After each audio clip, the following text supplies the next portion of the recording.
Forget the knights, the castles, the serenades echoing through moonlit gardens. Burn the Disney-fied version of the Middle Ages, it's a lie.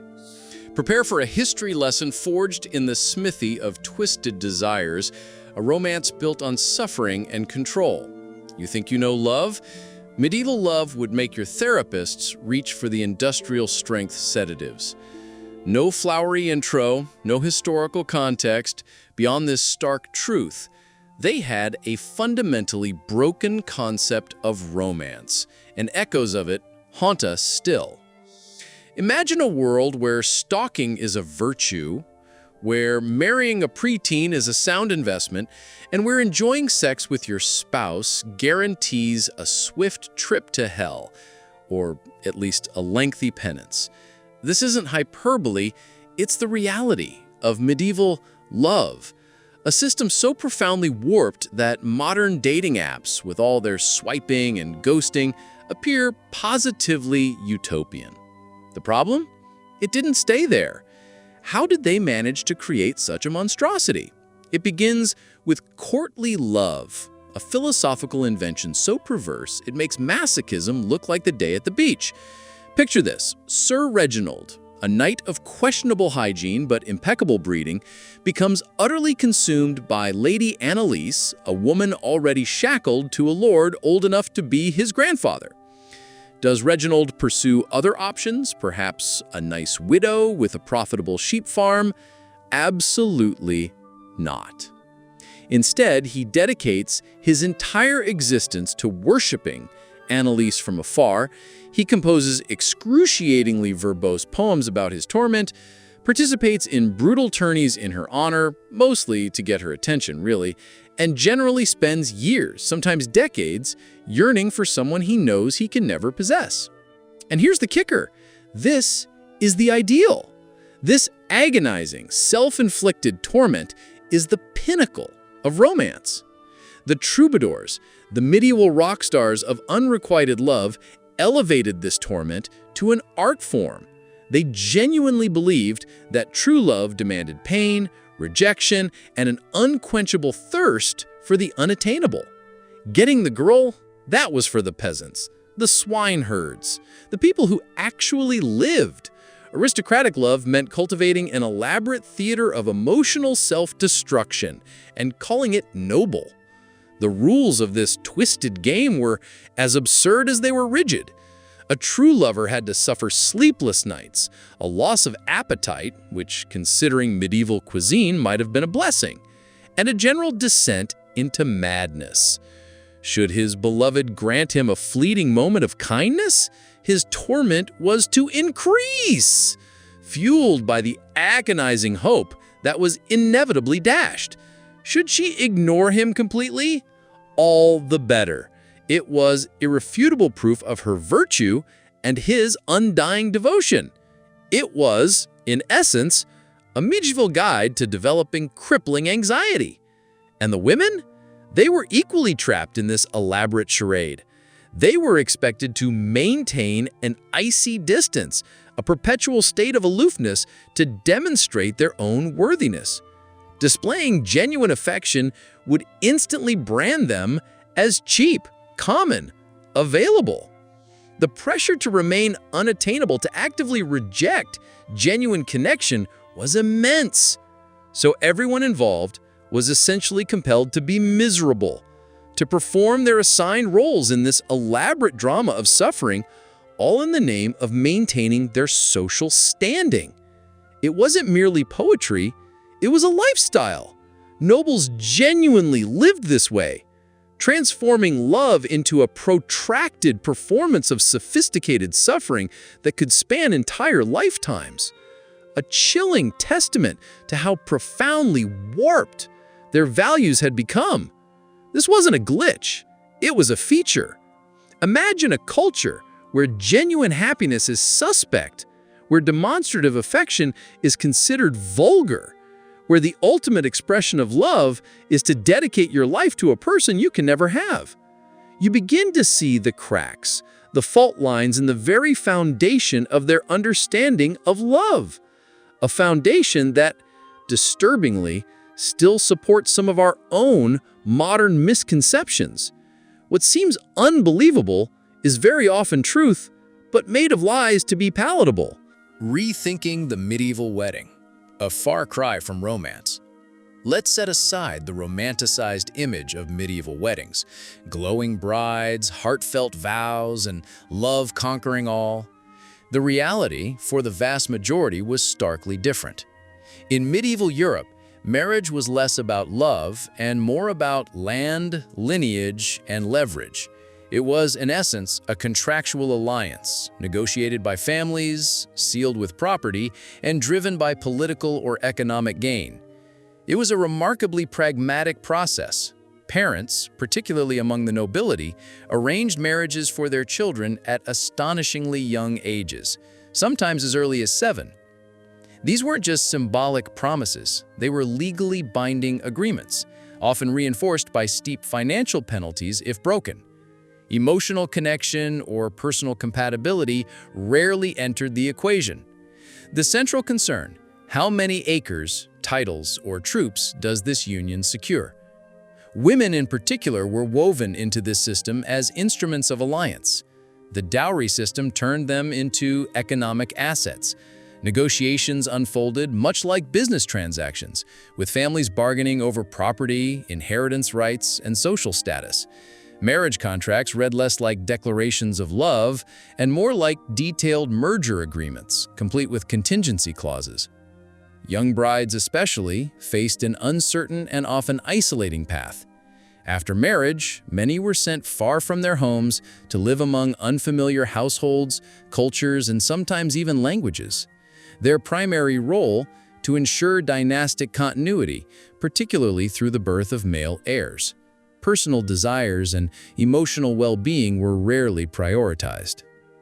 In cases where a marriage failed to produce a male child, the social repercussions could be significant for the woman. In extreme cases, she could be dismissed or returned to her family, her value seen as diminished. These unions were not shaped by affection, but by expectations, and failure to meet those expectations carried heavy consequences. Expressions of genuine love or mutual desire between a couple often raised suspicion among their families. Such feelings were considered unorthodox, even potentially dangerous, as they could undermine carefully calculated alliances. In a society built on strategy and reputation, emotions were seen as unpredictable, and thus a liability. The psychological toll on young spouses, particularly girls, was considerable. They were expected to adapt swiftly, assume adult responsibilities, and navigate the complexities of household politics with grace and discretion. Missteps could jeopardize not just their position, but the status and security of their entire family. The burden was immense. And the church, an institution often associated with compassion, played a significant role in upholding this system. Through its ceremonies and doctrines, it conferred moral and spiritual legitimacy on these unions, often emphasizing obedience, duty, and submission over mutual care or individual choice. This isn't a story often told in wedding tales, but it's a vital part of history. Understanding the realities of medieval marriage helps us appreciate how far social norms have evolved, and why empathy, autonomy, and consent must remain. Now, let's delve into the theological underpinnings of this warped worldview. The medieval church didn't just frown upon sexual pleasure, it declared an all-out war on it. Their twisted theology transformed a basic human drive into a demonic conspiracy, a plot to corrupt the souls of men and drag them down to hell. Even the most conservative modern religious leaders would blush at the sheer audacity of their pronouncements. Prepare to be shocked. Here's what medieval Christians were actually taught: enjoying sex was a sin. Even within the confines of marriage, even for the express purpose of procreation, the church preached that if you experienced pleasure during intercourse, you were committing a grave offense against God. The act itself might be permissible, even desirable, but the enjoyment of it? That was the devil's work. Married couples were encouraged to approach sex as if they were taking a bitter medicine. Get it over with quickly and feel appropriately guilty afterward. It was a duty, a chore, a necessary evil, but certainly not a source of joy or intimacy.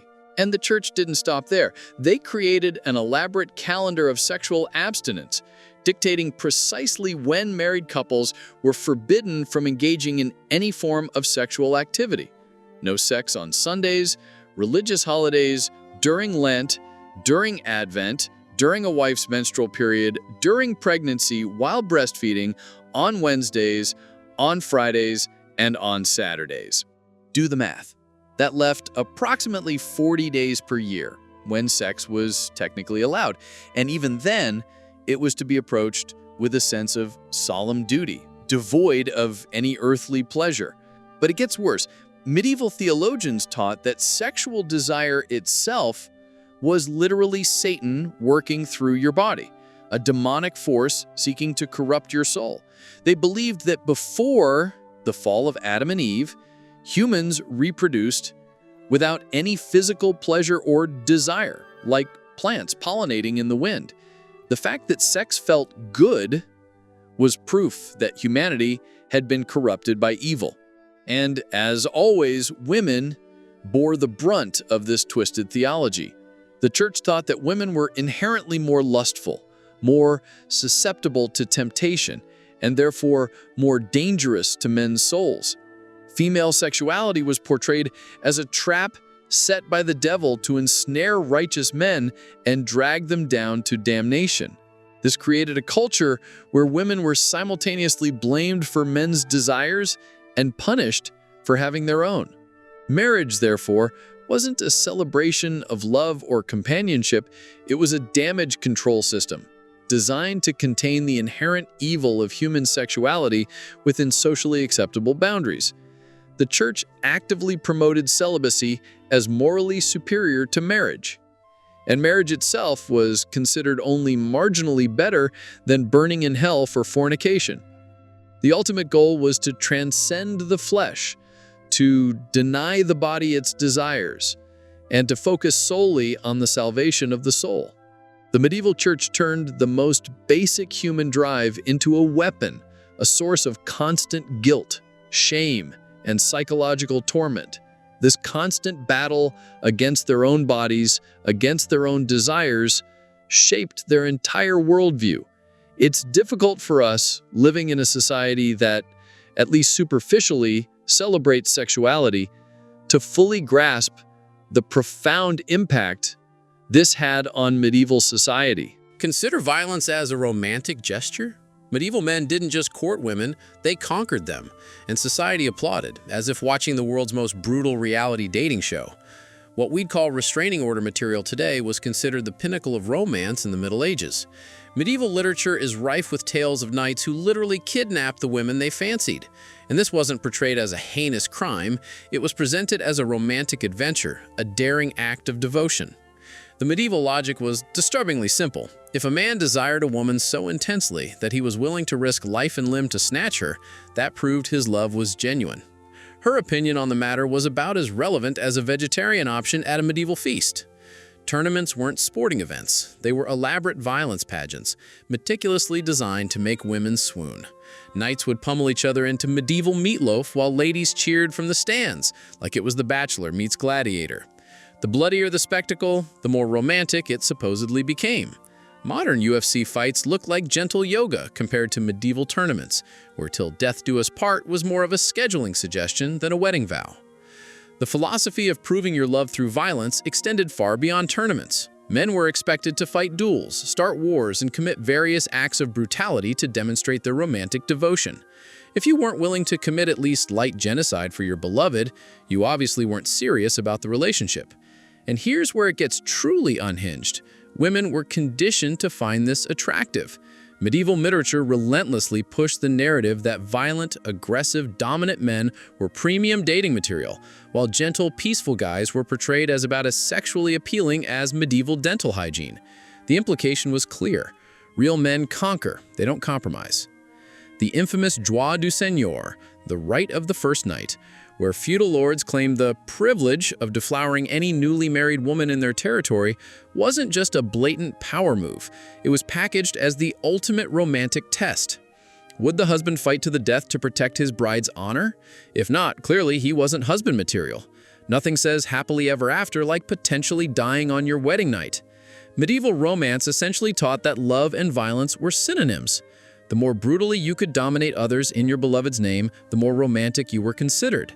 This twisted equation permeated every aspect of their relationships, from courtship rituals to marital expectations.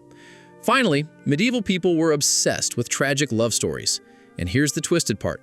They genuinely believed that dying for love was more romantic than actually living happily together. Death wasn't the enemy of medieval romance, it was the ultimate goal. The most celebrated love stories of the Middle Ages all ended in tragedy. Tristan and Isolde, Lancelot and Guinevere, Abelard and Heloise. These weren't cautionary tales about love gone wrong. They were held up as the perfect examples of what true love should look like. The message was clear. If your love story doesn't end in death, destruction, or lifelong suffering, you're not loving hard enough. Medieval nobles actually competed to have the most tragic love story. They'd manufacture dramatic obstacles, create impossible situations, and engineer their own romantic disasters just to prove their love was as intense as the legendary tales. The concept of dying for love was taken literally. Medieval people genuinely believed that true lovers could die from heartbreak, and they considered this the most noble way to go. Medical texts from the period described love sickness as a real disease that could be fatal. Doctors wrote prescriptions for love sickness that included everything from bloodletting to exorcism. Suicide for love wasn't just acceptable, it was romantic. Medieval literature is packed with lovers who kill themselves rather than live without their beloved. And these characters are portrayed as heroes, not victims of mental illness. The idea that you might work through relationship problems or find love again was considered shallow and unworthy. This is the world that must never be repeated, and it makes one contemplate their own twisted view.